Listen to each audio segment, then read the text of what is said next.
Shall we turn our Bibles to the book of Exodus? దయచేసి నిర్గమకాండము మన Bible గ్రంథాలు తెరిచి నిర్గమకాండము chapter 25 25వ అధ్యాయము and verse 8. 8వ వచనం. For the past few weeks and months we've been seeing about the tabernacle of God and how it is actually implying the life of a believer in Christ.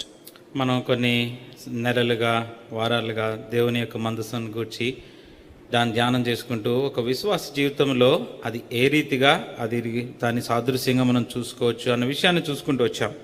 Shall we read verse 8 of Exodus 25 once again?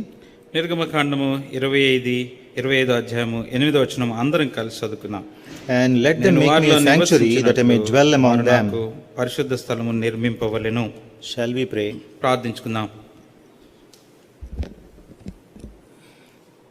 Our heavenly loving gracious Father, మా పరలోకమందున కృపా కనికరం గల పరలోకపు తండ్రి, living Lord, సజీవుడైన దేవా, once again coming under the sprinkling of the precious blood of our Savior and Lord Jesus Christ, we come to your most holy presence. మరొకసారి మా ప్రభును రక్షకుడైన యేసుక్రీస్తు ప్రభువారి యొక్క పరిశుద్ధ రక్త ప్రోక్షణ కిందికి మమ్మల్ని మేము తెచ్చుకుంటూ అతి పరిశుద్ధ స్థలంలోనికి ప్రవేశిస్తున్నాం. Thank you, Heavenly Father, because you sent your Son to die on the cross for us as the Lamb of God which takes away the sin of the whole world. సర్వలోక పాపములను తీసివేసే దేవుని గొర్రెపిల్లగా మీ ప్రియ కుమారుని లోకంలోనికి మా కొరకే పంపించినందుకే వందనాలు తండ్రి. Thank you, Heavenly Father, because you loved us so much.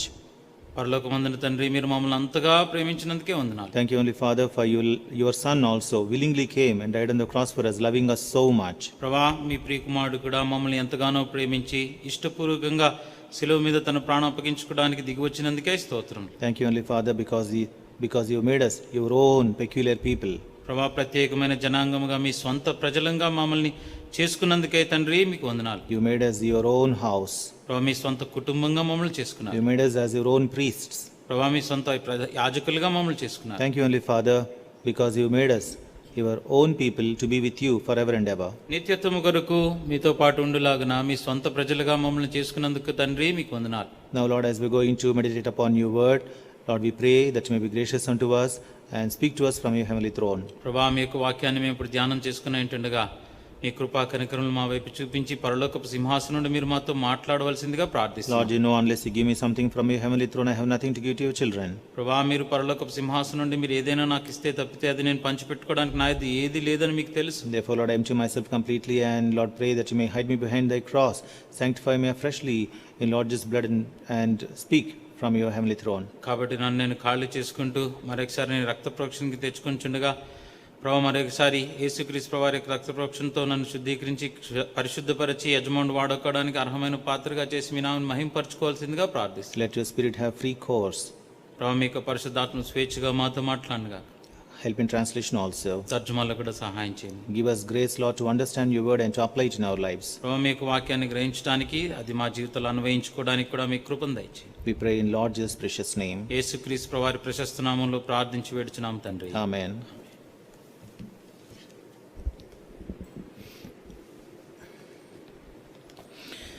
Book of Exodus, chapter 25 and verse 8. నిర్గమకాండము 25వ అధ్యాయం 8వ వచనం. And let them make me a sanctuary that I may dwell among them. నేను వారిలో నివసించినట్లు వారు నాకు పరిశుద్ధ స్థలమును నిర్మింపవలెను. This is the desire of our God Jehovah when he brought people out of Egypt. ఐగుప్తులో నుంచి తన ప్రజలని బయటికి విడిపించి తీసుకొచ్చినప్పుడు దేవుడైన యెహోవా ఆయన కలిగిన ఆ యొక్క కోరికది. Our God has no need or requirements. మన దేవునికి ఏ యొక్క అక్కర అవసరం ఏమీ లేదు కానీ but he had a desire. ఆయనకు ఒక ఆశ కలిగి ఉంటూ వచ్చినాడు. The desire is to bring back man again to him. ఆయన కోరిక ఏంటంటే ఆ మనిషిని మరలా తిరిగి తన వైపుకి తీసుకొచ్చుకోవాలి. Man lost God's presence in the Garden of Eden. ఏదెను వనములో దేవుని యొక్క సన్నిధిని మానవుడు కోల్పోయాడు. Now because of sin, man and God cannot come face to face. పాపాని కారణాన్ని బట్టి మనుషుడు లేకపోతే దేవుడు ఇద్దరు ఎదురెదురుగా రాలేకపోయినారు. Because a sinful man cannot face the holy God. ఎందుకు? ఆ యొక్క పాపముతో నిండిన మానవుడు పరిశుద్ధుడైన దేవుణ్ణి ఎదుర్కోలేడు. Because sin cannot come into the presence of God. కారణము దేవుని సన్నిధిలోనికి పాపం రావడానికి అర్హత లేదు. But we saw in the worship time how much God loves us. అయితే ఆరాధన వర్తమానంలో చూసుకుంటూ వచ్చాం, దేవుడు మనల్ని ఎంతగా ప్రేమిస్తున్నాడు. God loved us so much and he sent his son to die on the cross for us. దేవుడు మనల్ని ఎంతగా ప్రేమించినాడంటే తన ప్రియ కుమారుడు కలవరి శిలువలో చనిపోవటానికి ఆయనను పంపించినాడు. Lord Jesus Christ came into this world and he died on the cross as the Lamb of God to save us. యేసుక్రీస్తు వారు ఈ లోకానికి వచ్చి మరి మనల్ని రక్షించటానికి దేవుని గొర్రెపిల్లగా కలవరి శిలువలో చనిపోయినాడు. But in the Old Testament, before the advent of Christ into this world, యేసుక్రీస్తు వారు ఈ లోకానికి రాకంటే మునుపు పాత నిబంధనలో what happened? ఏం జరిగింది? God gave a tabernacle to the children of Israel. Israel జనాంగానికి దేవుడు ఒక నిబంధన మందసాన్ని ఇచ్చినాడు, పరిశుద్ధ పరిశుద్ధ గుడారాన్ని ఇచ్చినాడు. And the tabernacle, ఆ గుడారము it symbolizes the presence of God with them. వారితో పాటు నిరంతరం వచ్చి దేవుని యొక్క సన్నిధికి సాదృశ్యంగా ఉండింది. It also symbolizes how God wants to restore man back to him. అదే కాకుండా దేవుడు తిరిగి మానవుణ్ణి తన యొద్దకు ఎలాగ తిరిగి సంపాదించుకుంటాడు అన్నది కూడా చూపిస్తూ It is a scheme which represents the restoration of man into the presence of God. దేవుని సన్నిధానానికి మనుషుని మరలా తిరిగి సమకూర్చే ఆ యొక్క ప్రణాళిక అది చెప్తుంది. We have previously seen that the layers, the 4 layers on the tabernacle symbolize the human body. ఆ యొక్క గుడారం మీద ఉన్న ఆ యొక్క 4 వరుసలు చూసినప్పుడు దేవుని మనుషుని యొక్క దేహానికి సాదృశ్యంగా ఏవేవి ఉంటాయో చూసుకుంటూ We వచ్చాం. have seen so many things about the tabernacle. ఆ యొక్క గుడారాన్ని గురించి అనేక విషయాలు మనం అది వరకు చర్చించుకుంటూ I'm వచ్చాం. not going to repeat all those things, అవన్నీ మరలా చెప్పాము కానీ but we are going to concentrate today upon the altars that are present in the tabernacle of the Lord. ఆ యొక్క గుడారంలో ఏవేవైతే బలిపీఠాలు ఉన్నాయో వాటి గురించి మనం ఈరోజు చూసుకుంటాం. In the tabernacle of the Lord there were 2 altars. దేవుని ఆ యొక్క గుడారములో రెండు ఉన్నాయి, అవి 2 altars. 2 బలిపీఠాలు. One is the altar of the burnt offering. ఒకటి దహన బలిచ్చే బలిపీఠము, That is in the courtyard or the outer court of the tabernacle. అది బయట ఆవరణములో ఉంటుంది. And beyond that we have the holy place. దాన్ని దాటి వెళ్తే అతి పరిశుద్ధ స్థలం ఉంటుంది, పరిశుద్ధ స్థలం ఉంటుంది. And in that holy place we have the altar of incense. ఆ తర్వాత ధూపం వేసే ఆ యొక్క బలిపీఠం ఉంటుంది. And beyond that we have the holy of holies or the most holy place. ఆ పరిశుద్ధ స్థలము దాటి వెళ్తే అతి పరిశుద్ధ స్థలం ఉంటుంది. In that the ark of the Lord was there. దేవుని యొక్క మందసము ఉంటుంది. Now there are 2 altars in the scripture in the tabernacle. గుడారములో ఆ 2 బలిపీఠాల గురించి రాయబడింది. The first one is the altar of the burnt offering outside the tabernacle in the courtyard. ఆ యొక్క గుడారములో ఆవరణములో ఉన్నది దహన బలి ఇచ్చే బలిపీఠము. Second one inside the tabernacle proper in the holy place which is called the altar of the incense. రెండవది ఆ గుడారము లోపల పరిశుద్ధ స్థలములో ఆ యొక్క ధూపం వేసే ఆ బలిపీఠము. We read about these altars in the book of Exodus. నిర్గమకాండములో ఈ బలిపీఠాన్ని గూర్చిన వివరణ ఉన్నది. In the book of Exodus chapter 38 38వ అధ్యాయము నిర్గమకాండము verse 1 to 7, మొదటి 7 వచనాలు చూస్తే there we read about the altar of the burnt offering. దహన బలి ఇచ్చే బలిపీఠాన్ని గూర్చి రాయబడింది. Shall we all read together chapter 38 and verse 1? 38వ అధ్యాయం నిర్గమకాండము మొదటి వచనము అందరం కలిసి చదువుకుందాం. Exodus 38 and verse 1 all together. అందరం కలిసి నిర్గమకాండము 38:1. And he made the altar of burnt offering of shittim wood. 5 cubits was the length thereof, and 5 cubits the breadth thereof. It was 4 square, and 3 cubits the height thereof. 3 మూరలు దాని 4 మూలలను కొమ్ములను చేసెను. Here we are not going to talk about the descriptions given about the altar. ఆ యొక్క బలిపీఠాన్ని గురించి ఏవైతే వివరణ ఇవ్వబడిందో దాని గురించి మనకి ఇక్కడ కనబడుతుంది. Because we are not going to deal with the descriptions. వాటన్నిటి గురించి మనం చూడట్లేదు. The length and height and weight and width. దాని పొడవు, వెడల్పు, ఎత్తు, మూరలు అన్నిటి గురించి. Because we will be sidetracking. అలా చేసినట్లయితే మనం తప్పిపోయే ఆస్కారం. We are going to see only the spiritual aspects which we can apply into our life and what it actually means. అది అయితే ఆత్మ సంబంధమైన కోణంలో చూసుకొని ఏ రీతిగా మన జీవితానికి సరిపోతుందో దాన్ని అన్వయించుకోవడానికి ప్రయత్నం చేస్తాం. Here God told them to make an altar of burnt offering. ఇక్కడ దేవుడు ఏం చెప్పినాడు? ఒక దహన బలిపీఠమును చెయ్యి అన్నాడు. It was a very high burnt offering, altar of burnt offering. అది ఎత్తుగా ఉండింది దహన బలిపీఠం అది. On that people had to offer all the Levitical sacrifices. అప్పుడు ఏవేవైతే నియమించబడ్డాయో ఆ బలులు సంబంధించినవన్నీ కూడా ప్రజలు అక్కడికి వచ్చి చేయాలి. The basic five sacrifices which we read in the book of Leviticus. లేవి కాండములో ఉన్న 5 రకాలైన బలి అర్పణలు They used to offer on those on that altar of burnt offering. ప్రజలు వచ్చి దాని మీద ఆ దహన బలిపీఠం మీద ఆ బలులు అర్పించేవాడు. So this is the altar of burnt offering. ఇది దహన బలిపీఠము. There is another altar. దాని తర్వాత ఇంకొక బలిపీఠం ఉంది. The book of Exodus chapter 30. 30వ అధ్యాయము నిర్గమకాండము. Book of Exodus chapter 30 నిర్గమకాండము 30వ అధ్యాయము and verses 1 to 10. మొదటి 10 వచనాల్లో ఉంటారు. Here we read about the altar to burn incense. ధూపం వేయటానికి ఒక బలిపీఠం. Verse 1 all together. మొట్టమొదటి వచనము అందరం కలిసి.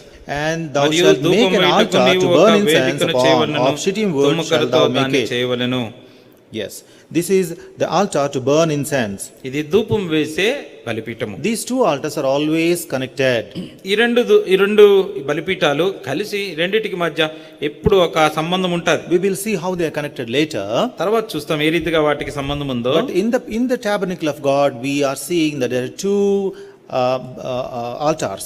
దేవుని యొక్క గుడారములో ఈ రెండు బలిపీఠాలు మనకు కనబడుతున్నాయి. The first one is the altar of burnt offering. మొట్టమొదటిది దహన బలిపీఠము. What is it for? దేని గురించి అది? It is used to offer all the Levitical sacrifices. ఆ లేవి కాండంలో ప్రస్తావించబడిన యొక్క బలులన్నీ చేయడానికి అది ఉపయోగపడేది. It is an altar to offer blood upon. అంటే రక్తం ప్రోక్షించడానికి ఉపయోగపడే బలిపీఠము. Leviticus chapter 17 లేవి కాండము 17వ అధ్యాయము and verse 11. 11వ వచనం. Shall we all read together? అందరము కలిసి. Keep your things beside.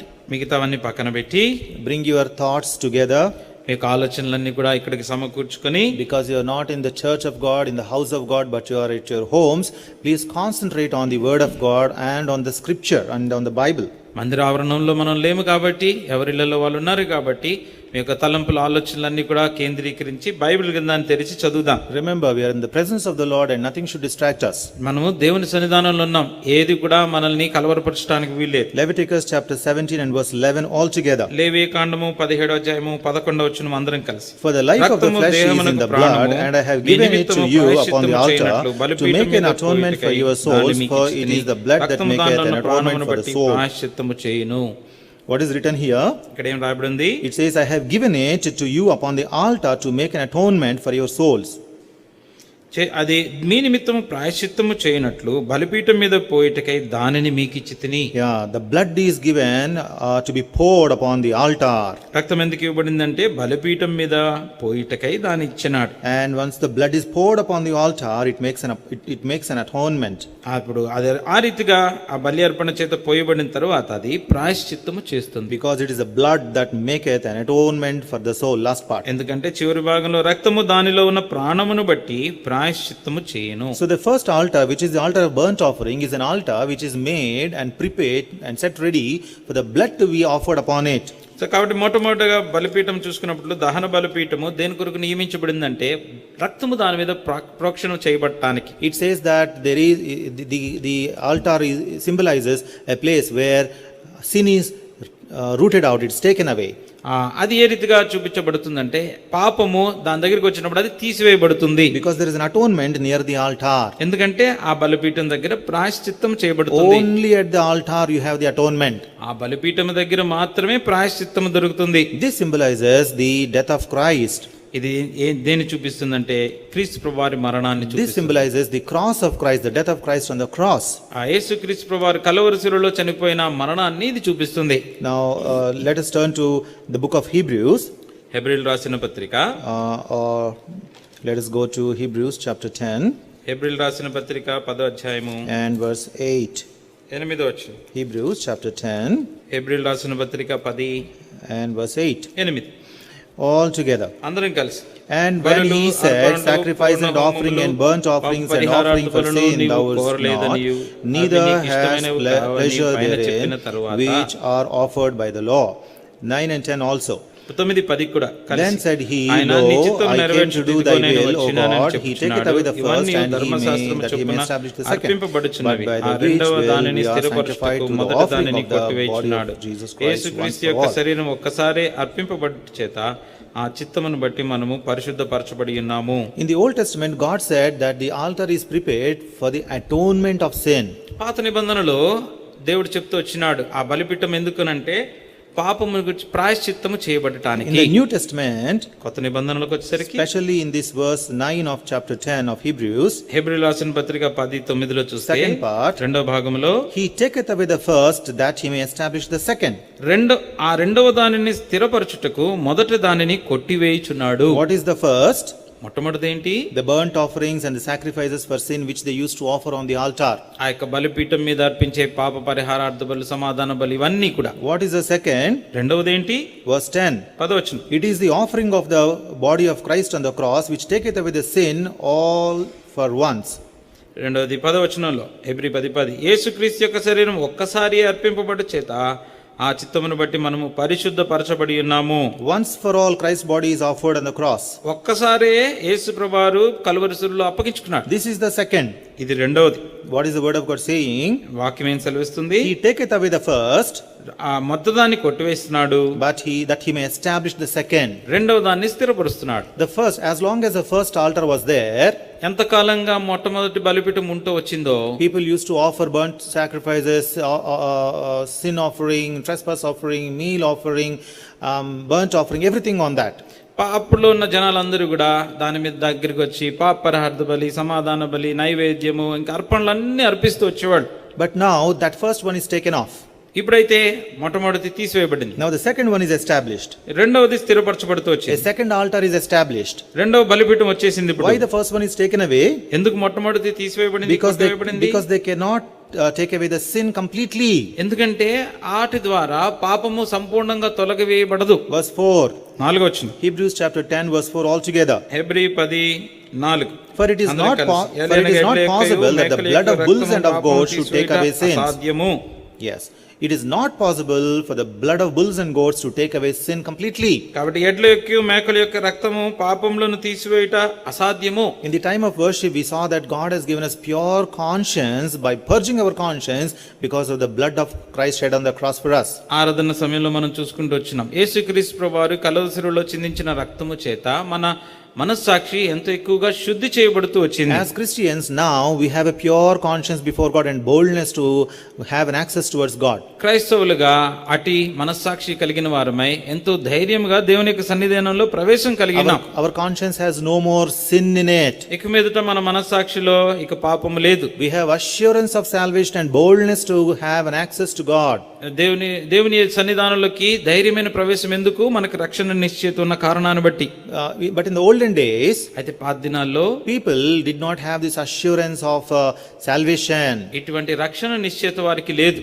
Unless anybody believes in Christ, they cannot have assurance of salvation by a sacrifice on altar. కాబట్టి ఈ యొక్క బలిపీఠం మీద బలి అర్పించడం వలన ఎట్లాంటి నిశ్చయత కలగదు కదా. ఎందుకు? యేసుక్రీస్తునందు విశ్వాసం ఉంచితేనే ఆ నిరీక్షణ వస్తుంది. So they used to offer again and again throughout their life. They used to offer these sin offering, peace offering and other offerings again and again to atone for their sins. కాబట్టి వారి యొక్క పాపముల గురించి ప్రాయశ్చిత్తం కలగడానికి పాప పరిహారార్థ బలి, దహన బలి, సమాధాన బలి, ఈ బలులన్నింటినీ జీవితకాలం అంతా కూడా మరలా అర్పిస్తూనే వచ్చారు. Again and again lifelong they had to offer. జీవితకాలం అంతా కూడా మరలా చేస్తూ రావాల్సిందే. Because one sacrifice of a bull cannot give them assurance of salvation for eternity. ఎందుకు? ఆ యొక్క ఎడ్లు గాని మేకల యొక్క రక్తము నిత్యత్వము కొరకు వారికి పాపను తీసివేసే ఆ యొక్క నిశ్చయత ఇవ్వలేదు. It can only be obtained from God by faith in Him and on the atonement which God should do. అది ఎట్లా దొరుకుతుంది? కేవలము దేవుడు చేసే ప్రక్రియను బట్టి ఆయన యందు విశ్వాసం ఉంచుట ద్వారా మాత్రమే అది దొరుకుతుంది. So the first one is taken away. కాబట్టి మొట్టమొదటిది కొట్టివేయబడింది. A second altar came. రెండవ బలిపీఠం వచ్చింది. What is that second altar? ఏంటది? As Christians we have an altar. క్రైస్తవులుగా మనకి బలిపీఠం ఉంది. Hebrews chapter 13. హెబ్రీ రాసిన పత్రిక 13వ అధ్యాయం and verse 10. 10వ వచనం. We all together, అందరం కలిసి, we have an altar whereof they have no right to eat which serve the tabernacle. గుడారంలో సేవ చేయువానికి అధికారం లేదు. We have an altar. మనకొక బలిపీఠం ఉన్నది. What is this altar? ఏంటా బలిపీఠము? This is an altar of the death of Christ. క్రీస్తు ప్రభువారి యొక్క మరణము అన్నటి బలిపీఠము. It is the cross of Christ. క్రీస్తు ప్రభువారి యొక్క శిలువ. The cross of Christ is our altar. యేసుక్రీస్తు ప్రభువారి శిలువే మన బలిపీఠం. We should remember as Christians, as believers in God, we should remember that we have an altar. క్రైస్తవులుగా దేవుని యందు విశ్వాసం ఉంచిన వారి పిల్లలంగా మనం నమ్మాల్సింది ఏంటంటే మనకు ఒక బలిపీఠం ఉంది. Do you know that you have an altar? నీకు తెలుసా నీకు ఒక బలిపీఠం ఉన్నదని? Most of the times Christians forget that they have an altar. చాలా సందర్భాల్లో వారికి బలిపీఠం ఉన్నదని క్రైస్తవులు మర్చిపోతున్నారు. This is a spiritual altar. ఇది ఆత్మ సంబంధమైన బలిపీఠం. It is not like the first altar which was made of brass or gold or other things, the shittim wood and other things.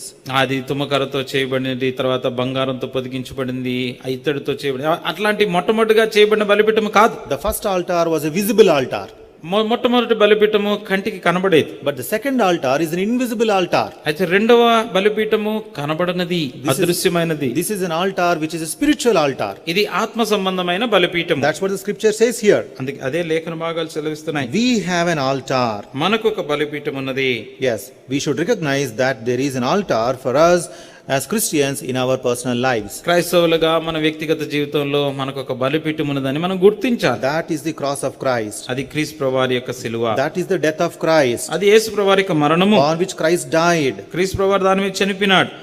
1 Corinthians chapter 5 verse 7. కొరింథీయులకు రాసిన మొదటి పత్రిక 5:7. What does the scripture say there? అక్కడ వాక్యం ఏమని సెలవిస్తుంది? Last part. చివరి భాగము. For even Christ our Passover is sacrificed for us. ఇంతేకాక క్రీస్తును మన పస్కా పశువు వధింపబడెను. See what is the scripture talking here? ఇక్కడ వాక్యం ఏమని సెలవిస్తుంది? On that altar, ఆ బలిపీఠం మీద Christ is sacrificed. క్రీస్తు ప్రభువారు సిలువేయబడ్డాడు. He is the Passover sacrifice. ఆయన పస్కా పశువుగా వధించబడ్డాడు. Be careful now. జాగ్రత్త. ఇప్పుడు you know sometimes recently I encountered some people who were saying that is Jesus a burnt offering?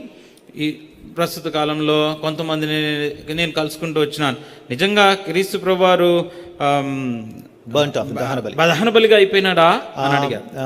Is he a sin offering for Christians? క్రైస్తవుల కొరకు పాపరార్థ బలిగా అయినాడా? Is he the peace offering of Christians? క్రైస్తవుల కొరకు సమాధాన బలిగా అయినాడా? Is he the meal offering for Christians? లేకపోతే ఆయన నైవేద్యంగా చేయబడినాడా? Is he a trespass offering for Christians? అపరాధ పరిహారార్థ బలిగా చేయబడినాడా? Does the New Testament tell that Christ became the burnt offering for you? మరి నూతన నిబంధనలో క్రీస్తు ప్రభువారు దహన బలిగా చేయబడ్డాడని చెప్తుందా? The question saying, show me in the Bible where the New Testament says that Christ became the peace offering for us. మరి నూతన నిబంధనలో క్రీస్తు ప్రభువారు సమాధాన బలిగా ఎక్కడ చేయబడ్డాడని రాయబడింది చూపించండి. Show me where the New Testament says that Jesus Christ is the meal offering for us. యేసుక్రీస్తు ప్రభువారు నైవేద్యముగా ఎక్కడ చెప్పబడ్డాడు నూతన నిబంధనలో చూపించండి. Dearly beloved, ప్రియులారా, all the Old Testament is fulfilled in Christ. పాత నిబంధన అంతా కూడా క్రీస్తునందు నెరవేర్పులోకి వచ్చింది. All the sacrificial system, the Levitical sacrificial system is fulfilled in Christ because it was just the shadow, but the fullness is in Christ. అయితే పాత నిబంధనలో లేవీ కాండంలో ప్రస్తావించబడిన బలులన్నీ కూడా నూతన నిబంధనలో క్రీస్తు ప్రభువులో అవి నెరవేర్చబడ్డు వచ్చాయి. ఇదివరకు అది ఛాయగా మాత్రం ఉన్నాయి, ఇప్పుడు అవన్నీ రూపాంతరంలో అవి నెరవేర్పులోకి వచ్చాయి. Christ is the reality. క్రీస్తు ప్రభువారు వాస్తవికమైన. We have seen that previously that the tabernacle symbolizes the body of Christ. ముందుగానే మనం చూసుకుంటూ వచ్చినాము, ఈ యొక్క గుడారము యేసుక్రీస్తు ప్రభువారికి సాదృశ్యంగా ఉంది అని. And everything in the tabernacle they symbolize Christ. గుడారంలో ఉన్న ప్రతిదీ కూడా క్రీస్తు ప్రభువారికి సాదృశ్యంగా చూపించబడుతుంది. And because we are now in Christ, ఇప్పుడు మనం క్రీస్తునందు ఉన్నాము కనుక the tabernacle symbolizes even the believer. ఆ యొక్క బలిపీఠము, ఆ యొక్క గుడారము విశ్వాసికి కూడా సాదృశ్యం. And rest of the things also are symbolizing a believer because we are in Christ. ఎందుకంటే మనం క్రీస్తులో ఉన్న కారణాన్ని బట్టి అందులో ఉన్న మిగతావన్నీ విషయాలన్నీ కూడా ఒక విశ్వాసికి కూడా సాదృశ్యంగా ఉండాలి. So the New Testament nowhere says that Christ became our burnt offering. నూతన నిబంధనలో మరి క్రీస్తు ప్రభువారు మన కొరకు దహన బలిగా అయిపోయినాడని we don't find that in the New Testament. అది నూతన నిబంధనలో అది మనకు కనబడదు. Because the word burnt offering means actually in Hebrew ola. ఒక దహన బలి అనకంటే హీబ్రూలో ఓలా అని అంటారు. The ola word from the Levitical ola word from the book of Leviticus is not written in the New Testament as ola nowhere. మరి ఆ యొక్క లేవి కాండంలో ఓలా అన్న మాట నూతన నిబంధనలు ఎక్కడొక్కడు రాసించలేదు. So you cannot say that Christ became the burnt offering of the Levitical system to Christians.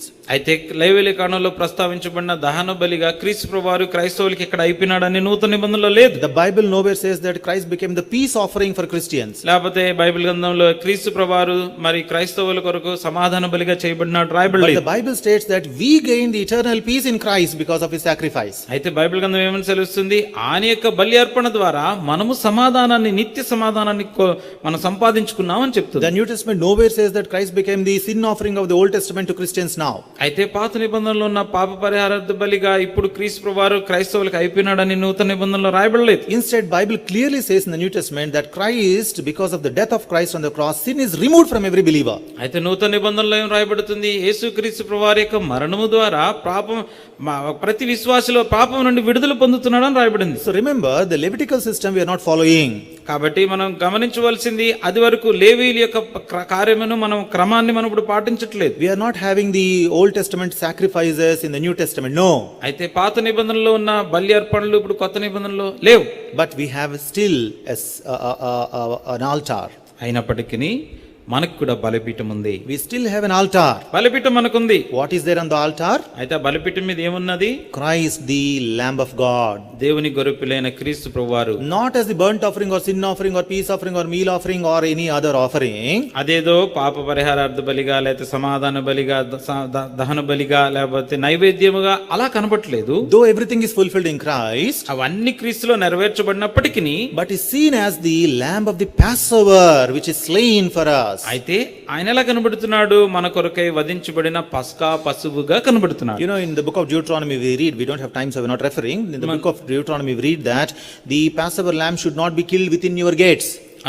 ద్వితీయోపదేశ ఖండంలో రాయబడింది, మనకు చూడటానికి సమయం లేదు కానీ మీదే మీ ఆవరణంలో అది చంపబడకూడదు అని రాయబడింది. Lamb of the Passover should not be killed within your gates. అంటే మీ యొక్క ఆవరణం లోపల మాత్రం దాన్ని చంపడానికి వీలు లేదు అన్నారు. You should take to a place where the name of your God is there, and there you should offer your Paschal or Passover lamb. అక్కడ నువ్వు ఎక్కడికి తీసుకుని వెళ్ళాలి? మీ దేవుని పేరు ఎక్కడైతే రాయబడిందో ఆ ప్రదేశానికి నువ్వు దాన్ని తీసుకుని వెళ్ళి అక్కడ నువ్వు దాన్ని వధించాలి. That is why Christ also did not suffer within the gates of Jerusalem. కాబట్టి యేసు ప్రభువారు కూడా యెరూషలేము ఆ యొక్క లోపలే అక్కడ చనిపోలేదు. He went to the place appointed by God outside the gate and then he died. ఆ యొక్క ఆ గవిని వెలుపలకి వెళ్ళి అక్కడ చనిపోయినాడు. He is our Passover lamb. ఆయన మన పస్కా పశువు. We have an altar. మనకి బలిపీఠం ఉంది. You have an altar. నీకు ఒక బలిపీఠం ఉంది. On your altar what should you do? మరి నీ బలిపీఠం మీద నువ్వేం చేయాలి? Number 1, first remember and acknowledge that you have an altar in your life. మొట్టమొదటి మనం గ్రహించవలసిన సంగతి, నీ జీవితంలో నీకు ఒక బలిపీఠం ఉన్నదన్న విషయాన్ని జ్ఞాపకం పెట్టుకో. On the altar, ఆ బలిపీఠం మీద what should you do? ఏం చేయాలి? Romans chapter 12 and 1. రోమీయులకు రాసిన పత్రిక 12వ అధ్యాయము 1వ వచనం. All together. అందరం కలిసి. I beseech you therefore, brethren, by the mercies of God, that ye present your bodies a living sacrifice, holy, acceptable unto God, which is your reasonable service. బట్టి మిమ్మల్ని బ్రతిమాలుకొనుచున్నాను, ఇట్టి సేవ మీకు యుక్తమైనది. You should present your bodies as a living sacrifice on your altar. మీ బలిపీఠం మీద మీ శరీరాన్ని సజీవ యాగముగా ఆయనకు సమర్పించుకోవాలి. What is the New Testament saying? నూతన నిబంధన ఏం చెప్తుంది? There is a new altar for us, మన కొరకు ఒక కొత్త బలిపీఠం ఉంది, which is the cross of Christ. క్రీస్తు ప్రభువారి యొక్క సిలువ అన్న బలిపీఠం. On that altar you should present yourself as a living sacrifice. ఆ బలిపీఠం మీద మీ శరీరాన్ని మీరు సజీవ యాగముగా ఆయనకు అప్పగించుకోవాలి. That is why we read in the word of God that Apostle Paul says, I am crucified with Christ, I don't live now. అందుకే అపోస్తలుడైన పౌలు లేఖనాల్లో చెప్తూ ఉంటాడు, నేను క్రీస్తుతో పాటు సిలువైబడి ఉన్నాను, ఇక మీదట జీవించినది నేను కాను. He had an altar in his life. తన జీవితంలో ఒక బలిపీఠాన్ని పౌలు కలిగి ఉన్నాడు. He practiced the altar life. ఆ యొక్క బలిపీఠపు జీవితాన్ని ఆయన అనుదినము అభ్యాసం చేసుకుంటూ వచ్చాడు. He presented his body as a living sacrifice every day upon the altar. ఆ బలిపీఠం మీద ప్రతిరోజు తన శరీరాన్ని సజీవ యాగంగా పౌలు సమర్పించుకుంటూ. When we look at the Old Testament altar of the burnt offering, పాత నిబంధనలో ఉన్న బలిపీఠము, దహన బలి కొరకున్న బలిపీఠాన్ని చూసినప్పుడు, there people used to offer the burnt offering in the morning and once in the evening. ఉదయకాలం ఒకటి, సాయంకాలం ఒకటి ఒక బలి అర్పణ తీసుకుని వచ్చేవారు ప్రజలు. The morning sacrifice and the evening sacrifice. ఉదయకాలపు బలి, సాయంకాలపు బలి. Twice a day, minimum twice a day, the burnt offering was offered on the Old Testament altar. కనీసము రోజుకి 2 సార్లు చొప్పున ఆ యొక్క దహన బలిపీఠం మీద బలి అర్పణ కార్యక్రమం జరిగేది. That was a perpetual ordinance ordained by the Lord. అది దేవుడు వారికి నియమించిన నిత్యమైన కట్టడ. And they religiously did that. ఎంతో నిష్ఠ కలిగి అది చేస్తూ వచ్చారు. Religiously. ఎంతో భక్తి భయభక్తులతో నిష్ఠ కలిగి చేశారు. And they wanted to do that. అలా చేయాలని ఆశపడుతూ వచ్చారు. because it is an ordinance of the Lord. ఎందుకంటే ప్రభు నియమించిన కట్టడ నియమం అది. But what about the New Testament altar? అయితే నూతన నిబంధనలో బలిపీఠం ఏంటి? It is not a time bound altar. దానికి ఏదో సమయం హద్దుబాటులో ఉండే బలిపీఠం కాదు. It is an altar which takes place in us or which is alive in us all the day and night. అది మన జీవితంలో దినము రాత్రి నిరంతరము నిలిచి ఉండే బలిపీఠం అది. It is a living altar. అది సజీవమైనది.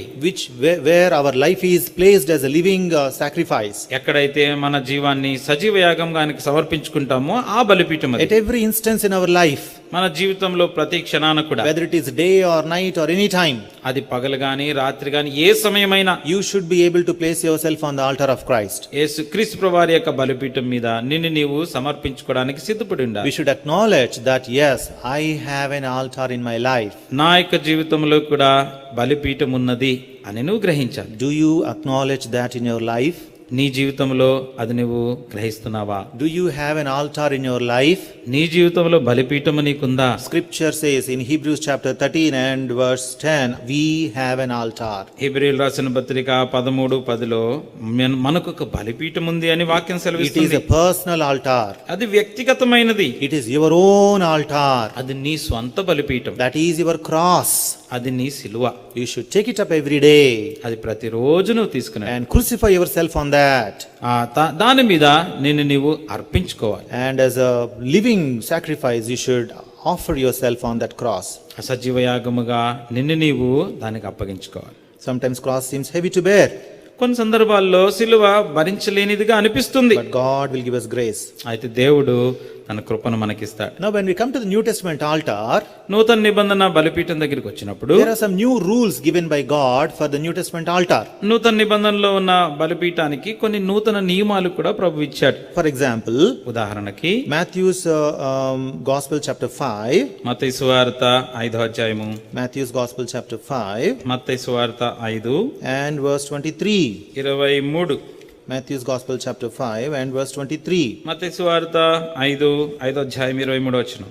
Shall we all read together? అందరం కలిసి చదువుకుందాం. Therefore, if thou bring thy gift to the altar and there rememberest that thy brother hath aught against thee, అక్కడ నీకు జ్ఞాపకం వచ్చిన 24 also, leave there thy gift before the altar and go thy way, first be reconciled to thy brother and then come and offer thy gift. అటు తర్వాత వచ్చి నీ అర్పణము అర్పించుము. See, here Lord Jesus Christ is saying, ఇక్కడ యేసు ప్రభువు అంటున్నాడు that when you bring a gift to the altar, నువ్వు ఎప్పుడైనా బలిపీఠం మీదకి అర్పణం ఏమైనా తీసుకొస్తే and suddenly remember that thy brother hath aught against you, అప్పుడు ఉన్న పాటన నీకు నీ సహోదరునికి విరోధంగా ఏదైనా ఉన్నదని నీకు ఒకవేళ జ్ఞాపకం వస్తే what should you do? అప్పుడు నువ్వేం చేయాలా? You should leave there thy offering or gift before the altar. నువ్వు అక్కడ బలిపీఠం ఎదుటనే నీ అర్పణను విడిచిపెట్టి and go thy way, go back. మొదట నువ్వు వెనక్కెళ్ళి first be reconciled to thy brother, నీ సహోదరునితో మొట్టమొదట నువ్వు సమాధానపడి and then come and offer thy gift. ఆ తర్వాత వచ్చి నీ అర్పణ అర్పించాలి. If you are not reconciled with that person, ఒకవేళ ఫలానా వ్యక్తితో నీవు ఆ సమాధాన పడకపోతే your offering on the altar will not be accepted. నీ బలిపీఠం మీద ఉన్న నీ అర్పణ అంగీకార యోగ్యము కాదు. This is the rule of the second altar. ఇది రెండవ బలిపీఠముకున్న నియమము. This is not the rule of the first altar. ఈ నియమము మొదట బలిపీఠముకి లేదు. Because when you bring a goat or a bull or anything up to the first altar, the altar of the burnt offering, the brazen altar in the Old Testament, such kind of rule was not there. ఎప్పుడైతే పాత నిబంధనలో ఎడ్లు గాని మేకలు గాని ఆ యొక్క దహన బలిపీఠం దగ్గరికి తీసుకొస్తామో ఆ బలిపీఠానికి ఇటువంటి నియమం లేదు. That altar, when you bring anything, if you have a grudge against somebody and get one bull there, well, the Old Testament doesn't talk about the personal conscience or grudge over there.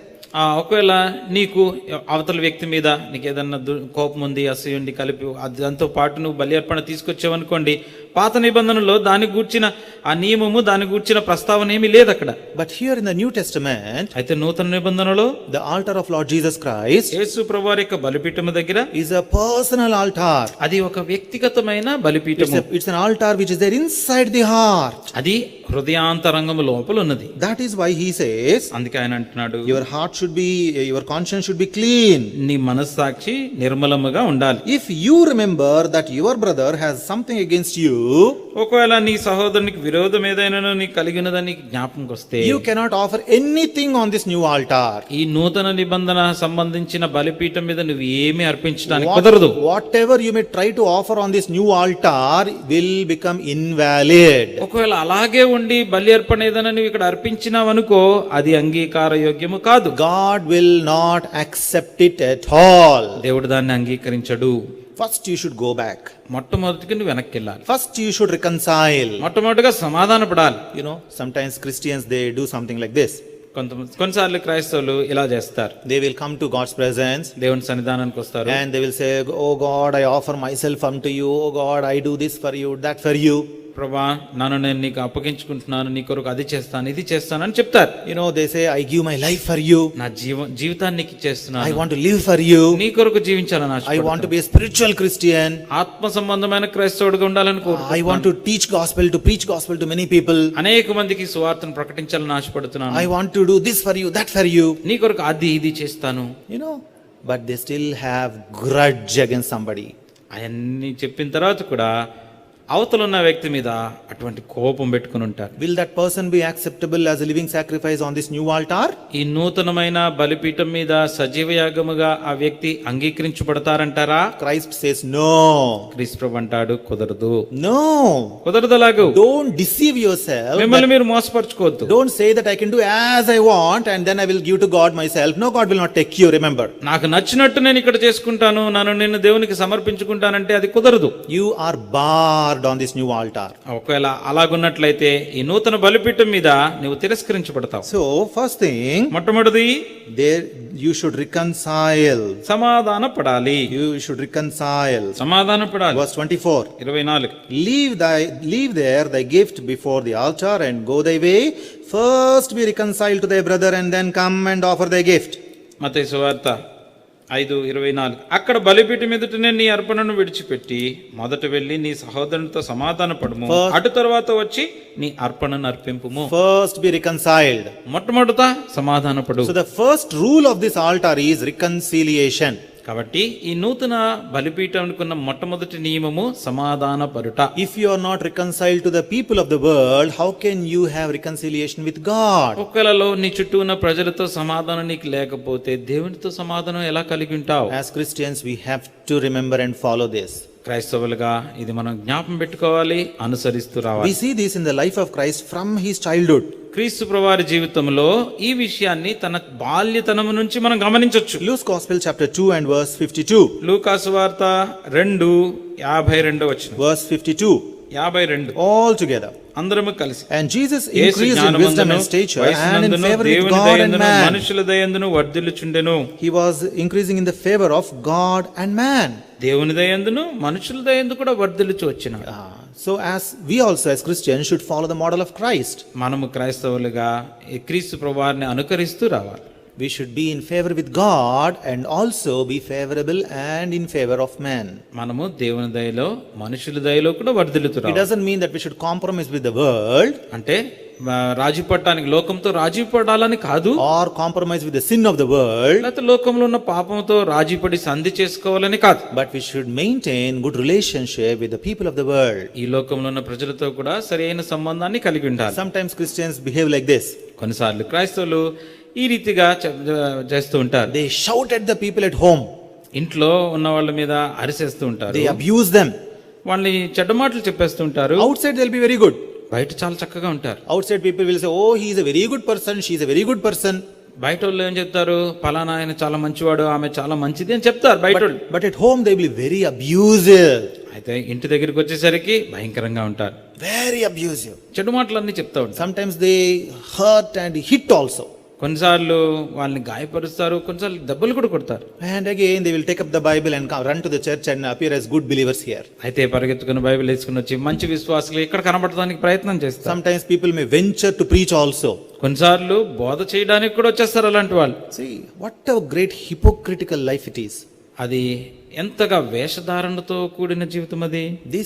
This kind of life is abhorred by God. ఇటువంటి జీవితాన్ని దేవుడు ద్వేషిస్తున్నాడు, హేయంగా ఉంటున్నాడు. God says, first be reconciled before you come to my altar. నా బలిపీఠం దగ్గరికి వచ్చే ముందు మొట్టమొదటి సమాధానం కలిగిరా.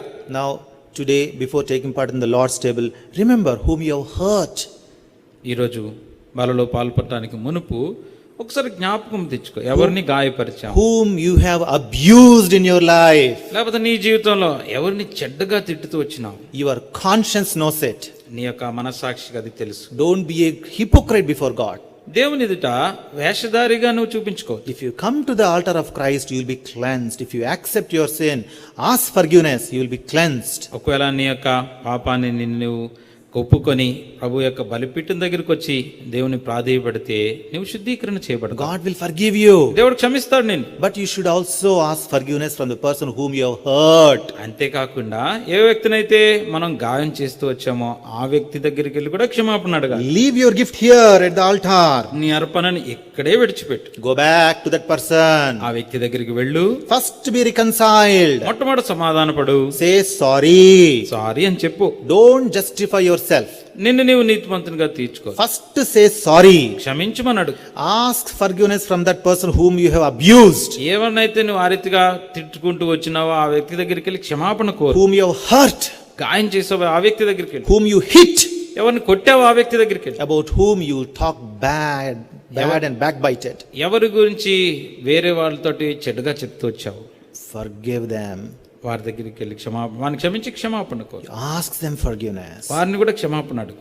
Ask them forgiveness. వారిని క్షమాపణ అడుగు. Be reconciled. సమాధానపడు వారితో. Then only you will be accepted on this new altar. అప్పుడు మాత్రమే నూతన బలిపీఠం మీద నువ్వు అంగీకరించబడతావు. This is the first rule which Christ said about this new altar. ఈ నూతన బలిపీఠాన్ని గూర్చి క్రీస్తు ప్రభువారు సెలవిచ్చిన మొట్టమొదటి నియమం అది. If you want to be a Christian who is in favor of God, with whom God is very pleased, first you should reconcile before you come to the altar. కాబట్టి మొట్టమొదటిగా నువ్వు దేవుని యొక్క దయ పొందినవాడుగా ఉండాలని, లేకపోతే దేవుని చేత ఇష్టడుగా ఉండాలని అనుకున్నట్లయితే మొట్టమొదటిగా బలిపీఠం దగ్గరికి వచ్చే ముందు నువ్వు సమాధానం కలిగి ఉండాలి. Otherwise you will be hypocrite. లేకపోతే నువ్వు వేషధారిగా ఉంటావు. You may read the Bible, still God will call you a hypocrite. Bible చదవచ్చు, అయినప్పటికీ నిన్ను వేషధారి అని పిలుస్తాడు. Because you don't have inner work, only outside work. ఎందుకంటే ఆంతరంగికంలో అది క్రియ లేదు, బయటే కనబడుతుంది. That is the life of hypocrisy. అది వేషధారునికి ఉండే జీవితం. That life doesn't suit the New Testament altar. కాబట్టి అట్లాంటి జీవితము నూతన నిబంధన బలిపీఠానికి సరిపోయేది కాదు. Second rule. రెండవ నియమము Matthew's Gospel chapter 23 మత్తయి సువార్త 23 and verse 19. 19. Matthew's Gospel chapter 23 and verse 19. మత్తయి సువార్త 23:19 వచనం. All together. అందరము కలిసి. Ye fools and blind, for whither is greater, the gift or the altar that sanctifies the gift? పరిశుద్ధపరచు బలిపీఠమా. See, in the olden days people used to say, పాత దినాల్లో ప్రజలు ఏం చెప్తూ వచ్చేవారంటే, verse 20, 20 వచనంలో, whosoever therefore shall swear by the altar sweareth by it and by all things thereon. బలిపీఠము తోడని ఒట్టు పెట్టుకునివాడు దాని తోడనియు దాని పైనుండి వాటన్నిటి తోడని ఒట్టు పెట్టుకొనుచున్నాడు. I'm sorry, verse 16. 16 వచనం. Woe unto you, ye blind guides, which say, whosoever shall swear by the temple, it is nothing, but whosoever shall swear by the gold of the temple, he is a debtor. 16 వచనము. అయ్యో అందులైన మార్గదర్శకులారా, ఒకడు దేవాలయం తోడని ఒట్టు పెట్టుకుంటే అందులో ఏమీ లేదు గాని దేవాలయంలోని బంగారం తోడని ఒట్టు పెట్టుకుంటే వాడు దానికి బద్దుడని మీరు చెప్పుదురు. In the olden days people used to recognize the things as which are valuable things.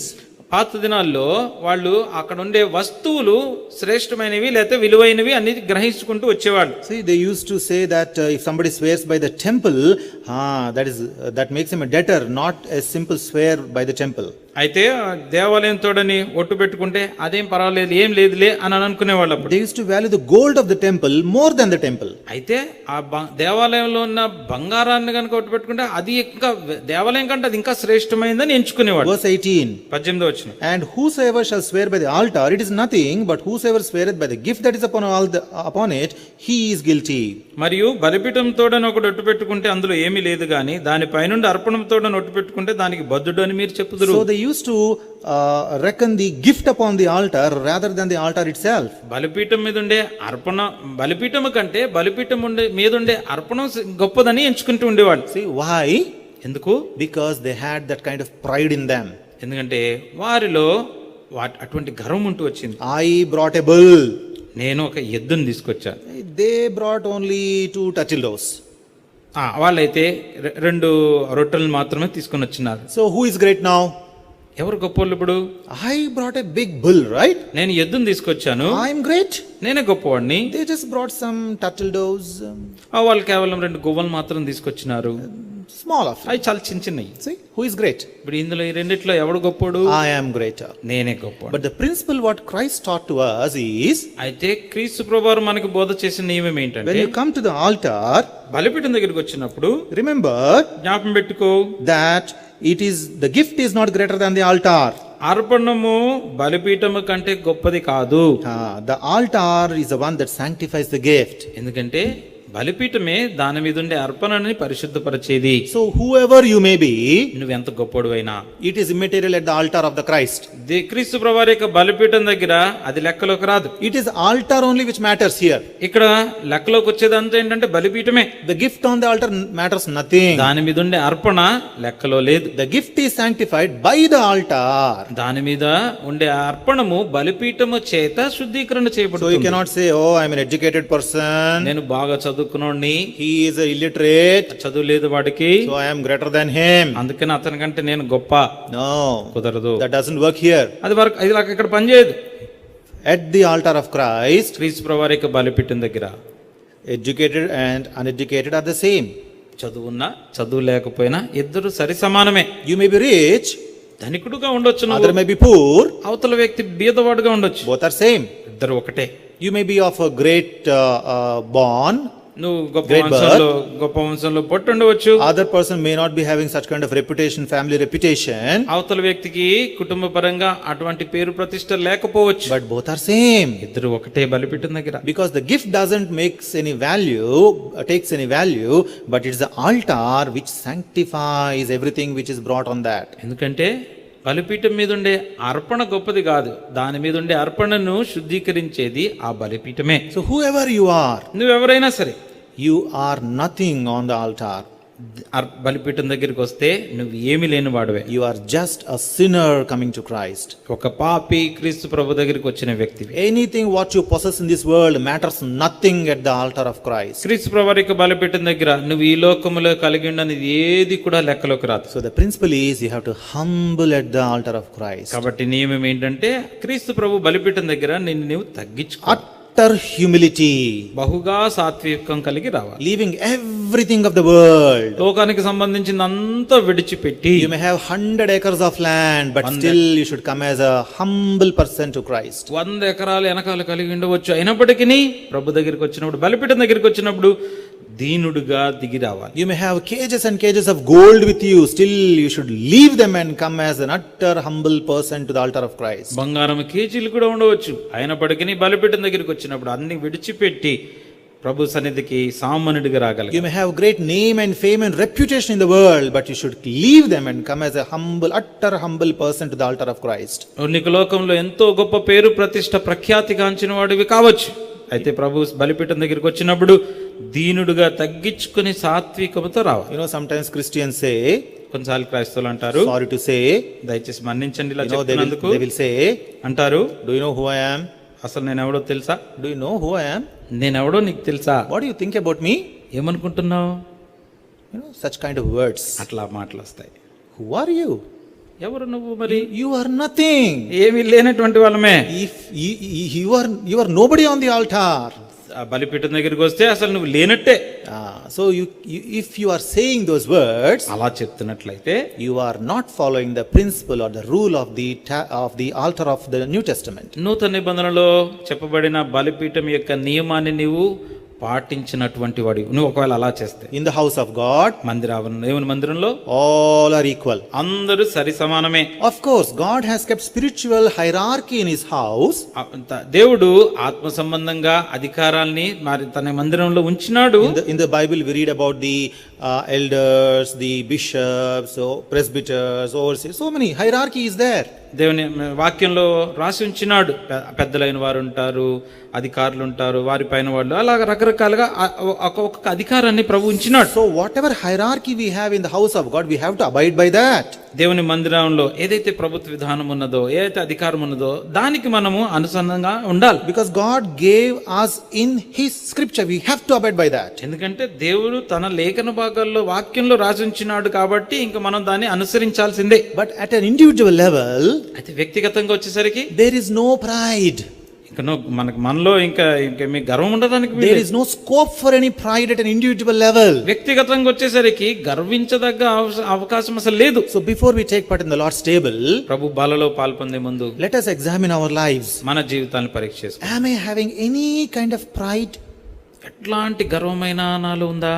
About myself, నా గురించి గాని, about my background, లేకపోతే నాకున్న వెన చరిత్ర గురించి, about my family, నా కుటుంబాన్ని గురించి గాని, or about the things what God gave me in this world. లేకపోతే ఈ లోకంలో దేవుడు నాకేమి ఇచ్చాడు వాటి గురించి గాని. If you have any pride about anything, then you are not following the principle of the altar of Christ. ఒకవేళ ఏ విషయాన్ని గూర్చినైనా గర్విస్తున్న వాడు అయినట్లయితే యేసుక్రీస్తు ప్రభువారి యొక్క బలిపీఠం గూర్చిన నియమాన్ని నువ్వు పాటించట్లేదు అన్నట్టు. Number 3, మూడవది, the third rule of altar life. ఆ బలిపీఠపు జీవితంలో ఉన్న మూడవ నియమము Revelation chapter 11, ప్రకటన గ్రంథము 11వ అధ్యాయము and verse 1.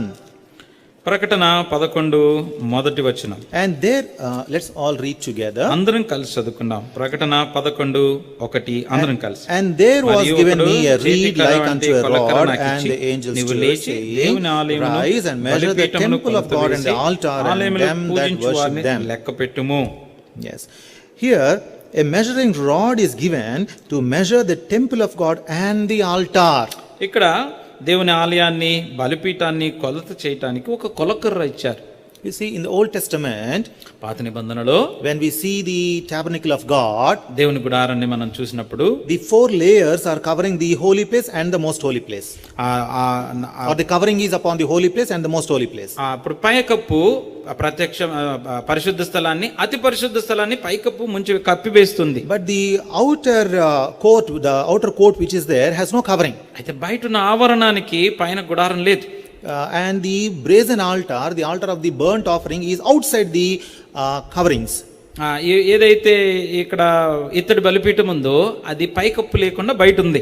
So when people look, they may feel that the brazen altar is not inside the tabernacle, so it may not be the part of the tabernacle. కాబట్టి బయట నుంచి ప్రజలు ఎప్పుడైనా దాన్ని చూసారనుకోండి, ఆ ఇత్తడి బలిపీఠం గుడారం ప్రత్యక్ష గుడారంలో లేదు కాబట్టి దానికి చెందింది కాకపోవచ్చు అని అనుకున్నారు. No. అలా కాదు. It is a part of the whole tabernacle. ఆ గుడారానికి చెందిన భాగమే అది. That's the reason God put a fence around the tabernacle, and the place inside was called as the courtyard. కాబట్టి దానికి చుట్టూరు ప్రత్యక్ష గుడారం చుట్టూరు ఉంచినాడు. దానికి ఒక పేరు పెట్టాడు, ఆవరణము అని. In that the altar of the burnt offering was there. అక్కడ దహన బలి అర్పించే ఆ యొక్క బలిపీఠం అక్కడ ఉంచినాడు. In the New Testament also, కొత్త నిబంధనలోకి వచ్చేసి we see the same thing. అదే కనబడుతుంది. The temple and the altar have to be measured together. దేవుని ఆలయమును బలిపీఠము కలిసి కొల చేయమన్నాడు. It is the temple and the altar which go together all the time. కాబట్టి ఆ యొక్క దేవాలయము, బలిపీఠము రెండు ఎప్పుడు కలిసే ఉంటాయి. You cannot separate the altar from the temple of God. బలిపీఠాన్ని దేవుని మందిరం నుంచి విడదీయలేం. The word of God says that we are made the temple of God. As believers, we are the temple of God. దేవుని యొక్క వాక్యం ఏమని సెలవుస్తుంది? విశ్వాసులంగా మనమే దేవుని ఆ యొక్క ఆలయము. So as the temple of God, we are supposed to have the altar of God with us all the time.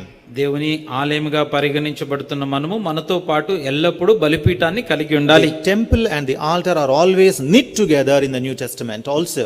నూతన నిబంధనలో చూసినట్లయితే దేవాలయము, బలిపీఠము రెండు ఎప్పుడు కలిసికట్టుగా వెళ్తున్నాయి. So you cannot say, well, I am a Christian but I don't want to live a sacrificial or crucified life. No, you cannot say that. నేను క్రైస్తవుని అయితే నాకు సిలువ వేయబడిన జీవితం నాకు వద్దు అని చెప్పడానికి లేదు. Altar is always linked with the temple.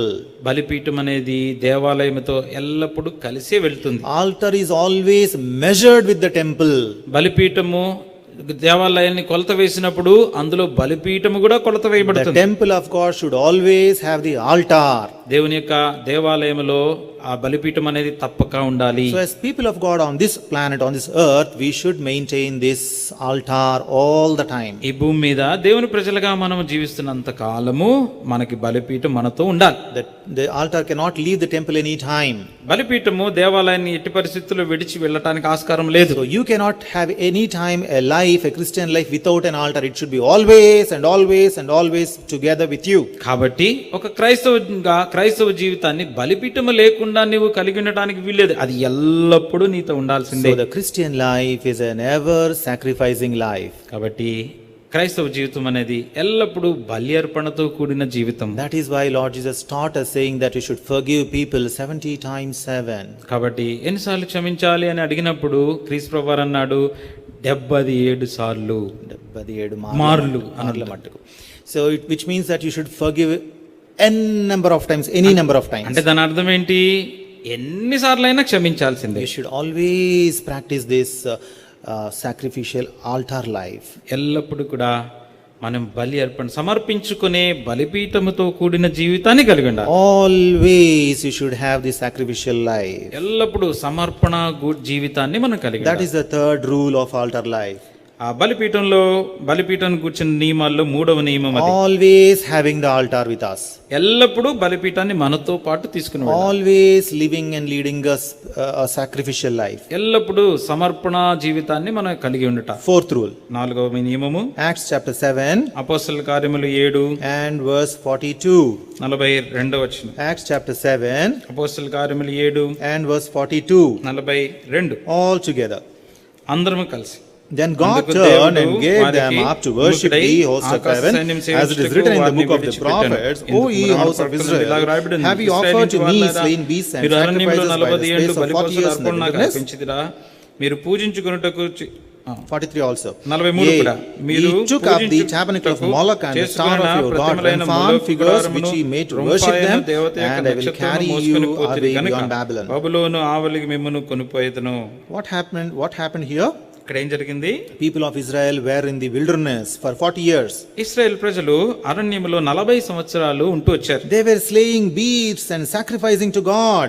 అక్కడ దేవునికి బలి అర్పణలు అర్పిస్తూ వచ్చినారు. Outwardly everything is appearing very cool and very religious. బాహ్యంగా చూస్తే ఎంతో చక్కగా ఎంతో నిష్ఠ కలిగి భయభక్తులు కలిగినట్లు కనబడుతూ వచ్చింది. Every day morning they were bringing one burnt offering. ప్రతిరోజు ఉదయకాలమున ఒక బలి అర్పణ తీసుకొచ్చేవారు, దహన బలి. Every day evening 3 o'clock they were getting a burnt offering. సాయంత్రం 3 గంటలకు కూడా మరొకసారి దహన బలిని తీసుకొచ్చేవాళ్ళు. So they were religiously offering the burnt offerings. ఎంతో నిష్ఠ కలిగి భయభక్తులతో చేస్తూ వచ్చారు. And all the other offerings. మిగతా అర్పణలన్నీ కూడా. But what about their heart? అయితే వారి యొక్క మనసు హృదయాంతరంగంలో ఏముంది? That's what God is looking at. అది దేవుడు చూస్తున్నాడు. Verse 43.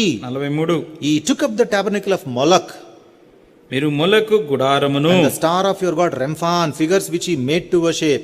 రొంఫాయను దేవత యొక్క నక్షత్రమును మోసుకొని పోతిరి, మీరు పూజించుతూ వచ్చితిరి. See, secret life of believer of Israelites was defiled.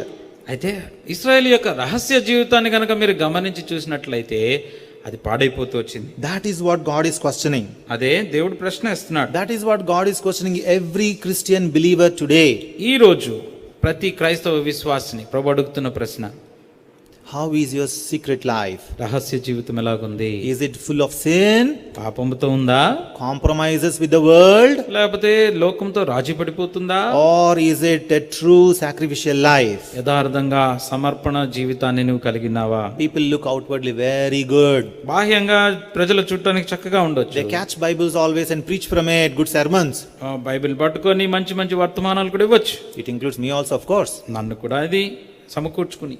But how is our spiritual life? అయితే వ్యక్తిగతంగా మన యొక్క ఆత్మ సంబంధమైన జీవితం ఎలా ఉంది? The fourth rule of the Christian altar life is that we have to have our spiritual secret life holy before God, because God looks at that.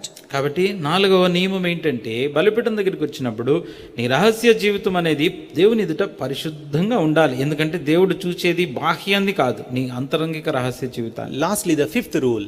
ఆఖరిగా చివరిది 5వ నియమము Romans chapter 11. రోమీయులకు రాసిన పత్రిక 11. Romans chapter 11 Roma 11 and verse 3. 3వ వచనం. Romans chapter 11 and verse 3. Roma 11:3. All together. అందరం కలిసి, Lord, they have killed thy prophets and digged down thine altars, and I am left alone, and they seek my life. నా ప్రాణము తీచుచున్నారు. Here the prophet Elias is speaking. ఇక్కడ ఏలియా చెప్తున్నాడు. He says, Lord, your people Israelites, they have digged down thine altars. ప్రభువా, మీ యొక్క ప్రజలు నీ బలిపీఠాలని పడగొట్టేశారు. You know, why people of Israel dig down the altars? Israel ప్రజలు ఆ బలిపీఠాన్ని ఎందుకు పడగొట్టేస్తూ వచ్చారు? Because there was no encouragement from them from the king. ఎందుకంటే రాజు దగ్గర నుంచి ఎటువంటి ప్రోత్సాహం వారికి లభించలా. Because of the evil kings who ruled them. ఎందుకంటే దుష్టులైన రాజులు వాళ్ళని పరిపాలన చేశారు కాబట్టి. They brought the idol worship into the land of Israel. ఆ బయట నుంచి విగ్రహ పూజని వారు ఇశ్రాయేల్లోకి తీసుకొచ్చారు. They brought other wives of the heathens and married them, and they lived with them. ఆ అన్యుల దగ్గర నుంచి వాళ్ళు అన్య స్త్రీలను పెళ్లి చేసుకుని వాళ్ళు తెచ్చుకొని వాళ్ళు ఇక్కడ నివాసం చేస్తూ వచ్చారు. They followed the customs of the heathen. అన్యుల యొక్క ఆచారాలను అవలంబిస్తూ వచ్చారు. So these people of Israel, they were also forgetting their God. ఇక్కడ ఇశ్రాయేల్ ప్రజలు కూడా తమ దేవుని మర్చిపోతూ వచ్చారు. They dig down their altars. వారి యొక్క బలిపీఠాలని పడగొట్టేశారు. See, they dig down their altars. అంటే వాటిని తవ్వేసి పడేశారు. They kill their prophets. ప్రవక్తలను చంపేశారు. See how cruel they became. ఎంత కఠినులుగా అయిపోయినారు. Why? ఎందుకని? Because of the heathen influence. అన్యుల యొక్క ప్రభావం వారి మీద కనబడింది. The heathen influence desecrated the altars of the Lord in their lives. వారి అన్యుల యొక్క ప్రభావం వారి మీద ఉండటం చేత ఆ యొక్క బలిపీఠాన్ని కూర్చిన ప్రస్తావన వారి జీవితంలోంచి లేకుండా తీసేసుకుంటున్నారు. They did not sanctify the altars. బలిపీఠాన్ని పరిశుద్ధపరచట్లేదు. Yes, they removed that. వాటిని తీసేశారు. They digged it down and completely removed it. They took away the foundation. They digged and removed completely. అంటే వాటిని తవ్వేసి తీసి పడేశారు. How are you today? ఇది నువ్వు ఎలాగున్నావు? Have you digged down your altar, or do you still have an altar? నీ యొక్క బలిపీఠము ఇంకా అలాగే ఉందా, లేకపోతే తవ్వి పడేసినామా? Most of the Christians today don't live with a altar in their life. చాలా మంది క్రైస్తవులు అనేక మంది వారి జీవితాల్లో బలిపీఠాలు లేవు. No, they don't have. లేవు. వాళ్ళు They have thrown them down వాటిని పడవేశారు long back. చాలా దినాల కిందటే. Because of the heathen influence. ఎందుకు? ఆ యొక్క బాహ్యంగా వచ్చిన వారి యొక్క అన్యుల యొక్క ప్రభావం. Because of the worldly influence. లోకం యొక్క ప్రభావం చేత. The sin of the world will influence. లోకంలో ఉన్న పాపం యొక్క దాని కింద ఉండి చేసరికి. When sin of the world influence you, don't tear down the altars of the Lord. ఎప్పుడైనా లోక పాపము నీ మీద ప్రభావం చూపినట్లయితే బలిపీఠాలని పడగొట్టవద్దు. Don't spoil the altar because of the sin of the world, the influence of the world. నీలో ఉన్న బలిపీఠాన్ని లోకంలో ఉన్న పాపం యొక్క ప్రభావం కిందకు వచ్చి దాన్ని పాడు చేసుకోవద్దు. Live a separated life. ప్రత్యేకించబడిన జీవితాన్ని జీవించు. At every step of your life, live a separated life. నీ జీవితంలో ప్రతి అడుగులో ప్రత్యేకించబడిన జీవితాన్ని జీవించు. Try to hate the world, the things of the world so much. లోక సంబంధించిన విషయాలన్నిటినీ ద్వేషిస్తూ కూడా రా. Because the word of God says you should not love the world. If anybody loves the world or the things of the world, now they will become enemies to God. వాక్యం సెలవిస్తుంది, లోకాన్ని ప్రేమించకుడి. ఒకవేళ ఎవడైనాను లోకాన్ని ప్రేమించినట్లయితే వాడు దేవునికి శత్రువు అవుతాడు. So we have seen 5 rules. 5 నియమాలు చూసాం. Number 1, మొట్టమొదటిది we should first reconcile. మొట్టమొదటిగా సమాధానపడాలి. So before taking part in the table, బలలో పాల్పొన కంటే మునుపు, if you have anything which you have not reconciled with the other person, you should go and say sorry without any excuse. Say sorry, reconcile and come back. ఒకవేళ అవతల వ్యక్తితో నీకు ఏదైనా ఉన్నట్లయితే అన్ని విడిచిపెట్టి మొట్టమొదటిగా ఇంక ఏ ప్రస్తావించకుండా క్షమించుమని అడిగి ఆ తర్వాత వచ్చి బలలో పాలు. Number 2, రెండవది, humble yourself at the altar, because altar matters everything, you matter nothing. ఎందుకంటే బలిపీఠం దగ్గరికి వచ్చినప్పుడు నిన్ను నీవు తగ్గించుకొని దీనుడుగా రా. ఎందుకంటే బలిపీఠం దగ్గర నీవు అసలు లెక్కే లేదు. Number 3, మూడవది, you have to have an altar, because temple and altar are measured together. You have to have a sacrificial life every minute of your life. మూడవదిగా బలిపీఠము తర్వాత దేవాలయం 2 కలిసి కొలత వేస్తున్నారు. కాబట్టి నీ యొక్క వ్యక్తిగత జీవితంలో ఎల్లప్పుడూ బలిపీఠం నీతో పాటు ఉండాలి. అంతేకాకుండా నీవు అర్పణ జీవితాన్ని కలిగి ఉండాలి. Number 4, నాలుగవది, you should offer yourself to the Lord and you should not allow the heathen things to desecrate you.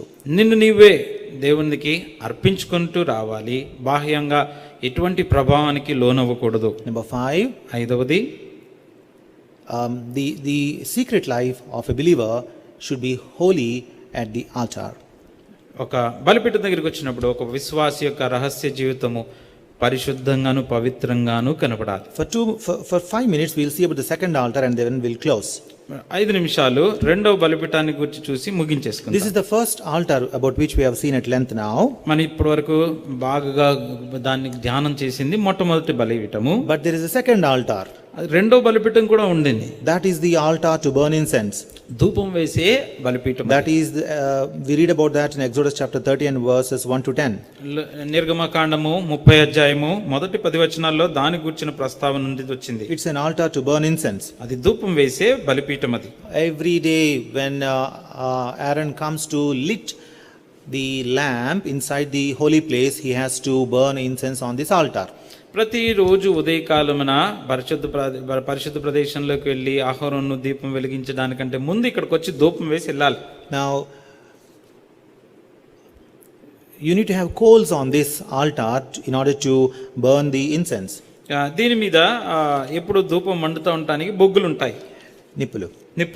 Where do you get these coals from? ఈ నిప్పులు ఎక్కడి నుంచి వస్తాయి? Leviticus chapter 16, లేవీకాండము 16 అధ్యాయము verse 12. లేవీకాండము 16, 12 all together. అందరము కలిసి. And he shall take a censer full of burning coals of fire from off the altar before the Lord, and his hands full of sweet incense beaten small, and bring it with thee where. లోపలికి వాటిని తెచ్చి తాను చావుకుండినట్లు. Yes, he has to take the coals from off the altar, that is the altar of burnt offering from before the Lord. యెహోవా సన్నిధినున్న ధూపపీఠం మీద నుండి నిప్పులను తీసుకొని రావాలి. Remember, these two altars are always linked. ఈ రెండు బలిపీఠములు ఎల్లప్పుడూ అనుసంధానమై ఉన్నాయి. Because the coals should come from the altar of burnt offering inside into the altar of incense. ఎందుకు? ధూపం వేసే బలిపీఠం మీద ఉన్న నిప్పులు ఎక్కడి నుంచి వస్తున్నాయి? ఆ యొక్క దహన బలిపీఠం మీద ఉన్న నిప్పులు లోపల తెచ్చుకుంటున్నాడు. Sometime back, కొన్ని దినాల కిందట, in Leviticus chapter 10 and verse 1, లేవీకాండము 10వ అధ్యాయము మొదటి వచనంలో, when we see there what happened was, అక్కడ ఒకటి సన్నివేశం జరిగింది. there Nadab and Abihu, the two sons of Aaron, they offered a strange fire before the Lord. అహరోను కుమారులైన నాదాబు అబీహులు కొన్ని నిప్పులు తీసుకొచ్చినారు. వేరొక అగ్నిని తీసుకొచ్చారు. యెహోవా ఆజ్ఞాపించని. Verses 1 and 2, మొదటి 2 వచనాల్లో all together, అందరం కలిసి. And Nadab and Abihu, the sons of Aaron, took either of them his censer and put fire therein and put incense thereon and offered strange fire before the Lord, which he commanded them not. And there went out fire from the Lord and devoured them, and they died before the Lord. What happened here? Nadab and Abihu, two sons of Aaron, they brought strange fire before the Lord. నాదాబ్ అబీహులు అహరోను కుమారులు యెహోవా ఆజ్ఞాపించని వేరే అగ్నిని తీసుకొచ్చారు. They did not bring strange incense, remember, they brought strange fire, strange coals. జ్ఞాపకం పెట్టుకోండి, వేరే ధూపాన్ని తీసుకొని రాలేదు కానీ నిప్పుల్ని మాత్రం వేరే తీసుకొచ్చారు. The word is very clear, they brought strange coals, which means that they did not bring these coals from the altar of burnt offering, but they brought coals from somewhere else. దానికి అర్థం ఏంటి? వాళ్ళు వేరే యెహోవా ఆజ్ఞాపించని వేరే నిప్పులు తీసుకొచ్చినారు. దానికి అర్థము ఆ దహన బలిపీఠం మీద ఉన్న నిప్పులు కాకుండా వేరే నిప్పులు తీసుకొచ్చారు. What did God do to them? దేవుడు ఏం చేశాడు? They were killed. God killed them. వాళ్ళు చనిపోయారు. Because the other fire is not at all acceptable to God on the altar of the altar of incense. ధూపం వేసే ఆ ధూప బలిపీఠం దగ్గర వేరే అన్య అగ్ని తీసుకురావడానికి వీలు లేదు. What does this altar of incense signify? ఈ ధూపం వేసే బలిపీఠం దేనికి సాదృశ్యము? Psalms 141 and verse 2. కీర్తన సంఖ్య 141, 2. All together. అందరం కలిసి కీర్తన సంఖ్య 141 రెండవ వచనం. Let my prayer be set forth before thee as incense, and the lifting of my hands as the evening sacrifice. అంగీకారములగునుగాక. Yes, the incense, it symbolizes prayer life. ధూపం అనేది మన ప్రార్థన జీవితము. That's what King David is saying. రాజైన దావీదు అదే చెప్తున్నాడు. Let my prayer be like incense before you. నా ప్రార్థన ధూపం వలె నీ యొక్క దృష్టికి అంగీకారమగునుగాక. So this incense which is offered on the altar of incense signifies the prayer life and the worship life of a believer. కాబట్టి ఆ బలిపీఠం మీద ధూపం వేసినప్పుడు దేనికి సాదృశ్యం అని అంటే ఒక విశ్వాసి యొక్క ప్రార్థన జీవితానికి. But there is a rule for this altar also. అది ఈ యొక్క బలిపీఠానికి కూడా ఒక నియమం ఉంది. The rule is, నియమం ఏంటంటే the coals or the fire should come only from the burnt offering, from the altar of burnt offering. ధూపానికి వాడే నిప్పులు ఎక్కడి నుంచి రావాలంటే అక్కడ దహన బలిపీఠం మీద నుంచి మాత్రమే తీసుకురావాలి. So in order that your prayers are answered or your worship to be accepted by God, you should always follow the life of burnt offering, కాబట్టి altar of burnt offering. నీ యొక్క జీవితము లేకపోతే నీ యొక్క ప్రార్థన దేవునికి అంగీకారయోగ్యముగా ఆయన అంగీకరించేటట్టుగా ఉండాలనుకున్నట్లయితే నువ్వు మొట్టమొదట అటువంటి దహన బలిపీఠం యొక్క జీవితాన్ని నువ్వు కలిగి ఉండాలి. Nowadays Christians are becoming like this. ఈ దినాల్లో క్రైస్తవులు అనేటువంటి వారు ఇలాగ అయిపోతున్నారు. They live life as they want, నచ్చినట్లుగా వారి జీవితాన్ని జీవించేసి full of worldly entertainment and sin, ఈ లోక సంబంధించిన ప్రతి విధమైనది అనుభవిస్తూ జీవించేసి, and they come to God's house, church, they call it as church. దేవుని మందిరము లేకపోతే చర్చ్ లోకి వచ్చి, they don't call it as God's house, they call it as church. దేవుని మందిరము గుడారం అని చెప్పరు కానీ చర్చ్ అని చెప్తారు. And they clap and hoot and shout and sing and dance over there. అక్కడికి వచ్చి చప్పట్లు కొట్టుకుంటూ నాట్యం ఆడుకుంటూ అన్నిట్లు చేసేస్తూ ఉంటారు. They call it as worshipping God. దేవుని ఆరాధించుట అని చెప్తారు. That kind of worship will never reach God. అట్లాంటి ఆరాధన దేవునికి చేరదు. The word of God is very pertinent about the principles. దేవుని యొక్క వాక్యము ఆ నియమాలను గురించి చాలా నిష్ఠ కలిగి చెప్తుంది. God has given strict rules and principles in his word very clearly. చాలా స్పష్టంగా ఆ నియమాలన్నిటినీ దేవుడు ముందుగానే నిర్దేశించి రాసించాడు. Why is your prayer not answered? ఎందుకు నీ ప్రార్థన అంగీకరించబడలేదు? Because God is not hearing it. ఎందుకంటే దేవుడు దాన్ని వినట్లేదు. It is not reaching God. దేవుని దగ్గరికి వెళ్ళట్లేదు. Why is your prayer not reaching God? ఎందుకు నీ ప్రార్థన దేవుని చేరలేకపోతుంది? Because you are not having the burnt offering life. ఎందుకంటే దహన బలిపీఠం యొక్క జీవితం నీలో లేదు. Your life is not depicting the altar life. నీ యొక్క జీవితంలో అసలు బలిపీఠమును గూర్చిన ప్రస్తావనే కనపట్లేదు. I'll be finishing now. ముగించేస్తున్నాను. At the end, చివరిగా let us remember these two altars. ఈ రెండు బలిపీఠాలని జ్ఞాపకం పెట్టుకుందాం. The altar of burnt offering, దహన బలిపీఠము, and the altar of incense. ధూప బలిపీఠము. Both are linked.